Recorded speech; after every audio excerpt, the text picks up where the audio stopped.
지난 주말에 시작한 드라마 설강화가 역사 왜곡 문제로 논란이 일고 있습니다.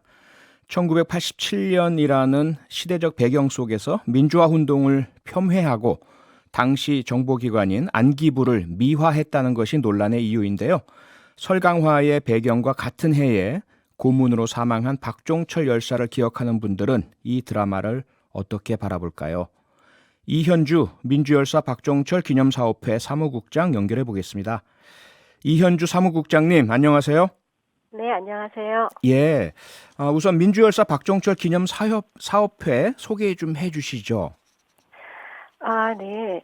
1987년 1월 14일 남영동 대공신실로 연행되었던 서울대생 박종철 군이 경찰의 고문으로 사망합니다. 네, 이 사건은 국민들의 민주화에 대한 갈망을 폭발시켰고 네. 또 60민주항쟁의 도화선이 되어 우리나라의 실질적인 그 민주주의가 정착되는 계기가 되었죠. 네. 저희 박종철 기념사업회는 이런 박종철 열사의 정신을 계승하고 국가 폭력에 저항하는 분들을 지지하고 또 연대하는 사업을 하고 있습니다. 네.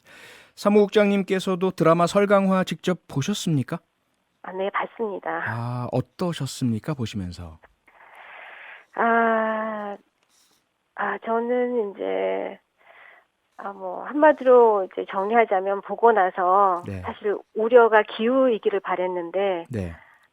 역사적으로 너무 무책임하고 그리고 너무나 명백한 왜곡 의도를 지닌 드라마다 이렇게 생각이 들었습니다. 왜곡 의도를 지닌 드라마다. 네네. 우려가 그 현실이 됐다라고 말씀 주셨는데요. 어떤 우려를 처음에 가지고 계셨었죠? 사실은 이제 여기 드라마 주요 키워드가 예. 안기부, 간첩, 민주화운동 이렇게 세 가지를 이제 들 수 있을 것 같아요. 네. 근데 사실 저희가 기억하는 안기부, 80년대 안기부는 네. 정말 저희한테 너무나 공포스러운 기관이었거든요. 아하, 그러니까 예. 저희가 어떤 민주화를 갈망하는 민주주의를 원한다는 어떤 저희의 생각을 그러니까 저희가 생각을 갖고 있다는 것만으로도 저희는 안기부에 끌려가서 고문을 받고 또는 네. 죽임을 당하고 또 어떻게 죽음이 또 은폐될지도 모르는 그런 상황이 항상 노출돼 있었거든요. 네. 그런 공포스러운 상황을 조작해내고 그런 공포로 국민들을 통제했던 기관이 바로 안기부예요. 네. 근데 이런 안기부에 대해서 안기부가 제일 이제 노골적으로 한 것들이 민주화운동을 요구하는 사람들 그리고 또 민주화운동 관련이 없는 사람들도 잡아다가 고문을 통해서 간첩으로 이렇게 조작을 했잖아요. 네. 그러면서 국민들을 통해서 국민들한테 이렇게 간첩들이 곳곳에서 압력을 하고 있는데 너희가 철없이 민주화를 요구해? 이런데도 요구할 수 있어라는 정말 협박을 했었거든요. 네. 네. 그러니까 이런 시대에 대한 기억이 너무나도 명백하고 또 여기에 대한 피해자들이 또 너무 아직도 고통 속에 살고 있는데 예.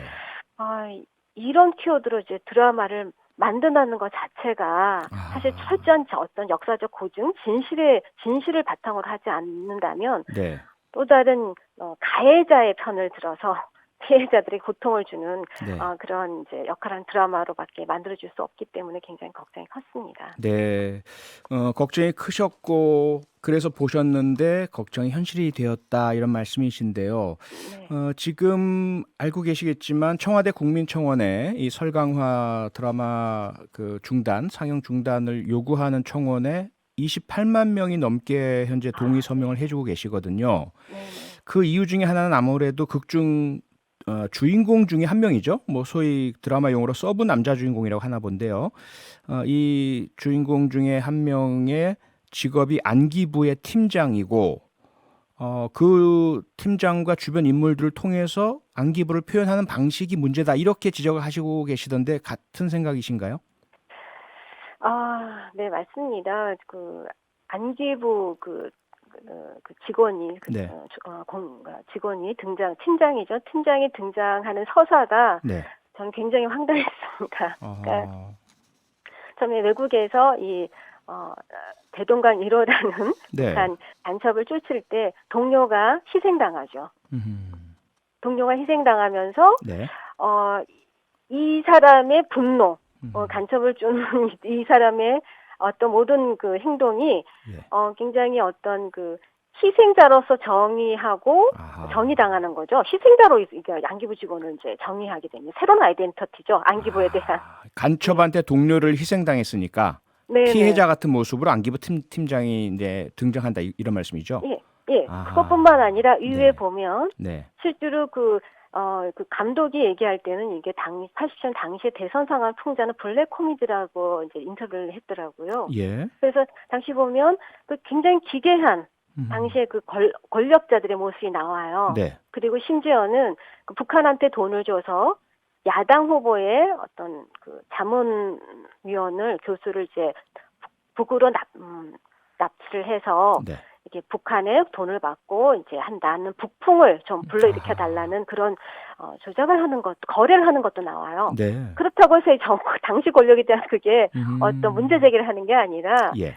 오히려 이런 게 그 주인공 안기부 그 팀장 주인공을 둘러싼 부조리한 현실을 아하. 이제 까는 장치가 되는 거예요. 네. 그래서 결국은 이 정의를 추구하는 안기부 직원은 이런 부조리한 현실, 심지어는 국가 권력과 네. 때로는 언론과 네. 또는 국민들로부터 진실이 외면받는 이제 피해자가 되는 거죠. 그러니까 이 사람이 결국은 혼자서 진실을 깨뚫고 네. 정의를 구현하는 그런 존재로 미화되고 있습니다. 아, 예. 같은 사안에 대한 시각차가 큰 것 같은데요. 이 제작진은 이제 그러한 시각에 대해서 안기부에 대한 미화가 아니다. 주인공이 오히려 부패한 조직에 등을 돌리는 형태로 그 시스템에 대한 비판을 한 것이다. 이렇게 봐달라고 하는데 이건 그렇게 볼 수 없는 건가요? 시스템에 대한 등을 돌린 건 아니라고 보고요. 네. 예를 들어서 거기 그 대동강이요 정혜인이죠. 네네. 이를 숨겨주는 그 여학교의 그 여자대학교에 네. 숙사생들이 나오는데 그 중에 운동권 학생이 하나 있습니다. 네네. 그 학생이 어떤 말을 하냐면, 예.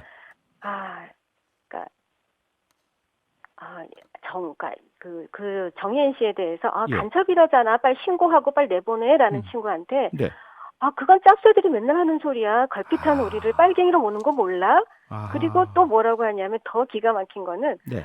짭새들은 그 짭새를 안기부를 지칭을 이렇게 하더라고요. 여기서는 네. 정부와 국민사를 이간질하고 불신을 조장한다고 데모하는 애들은 무조건 빨갱이로 몰아요라고 얘기를 해요. 예. 네, 그러면 처음에는 그 간첩이라는 존재와 네. 그 민주화운동 참여자를 분리하는 척해요. 아하. 분리하는 척하면서 네. 안기부는 철저하게 민주운동 탄압하는 게 아니라 네. 간첩을 검거하는 그런 기관이다. 예. 그러면서 안기부에 대한 새로운 정체성을 부여합니다. 네. 그러다가 결국은 그 여자 주인공의 오빠가 민주화운동에 참여하다가 군대에 끌려와요. 네. 근데 그 나중에 그 오빠와 이 간첩을 동일시시켜요.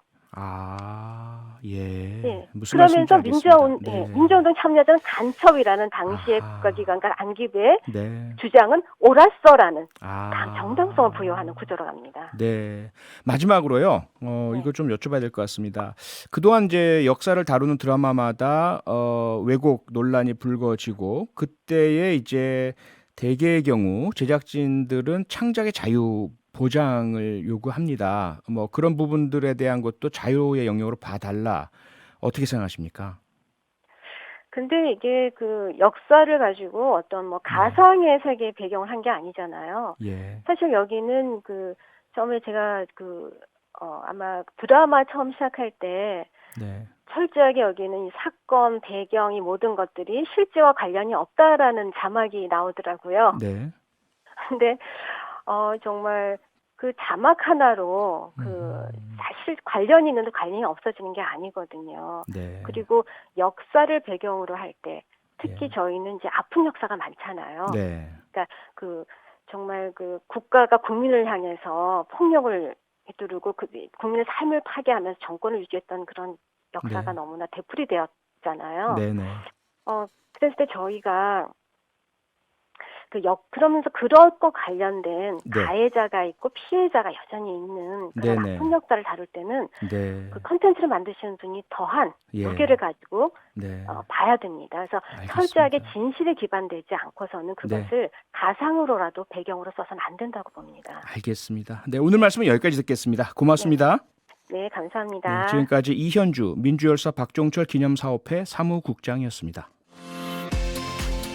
평일 저녁 6시 5분에 여러분을 찾아갑니다. MBC 라디오 표창원의 뉴스 하이킥.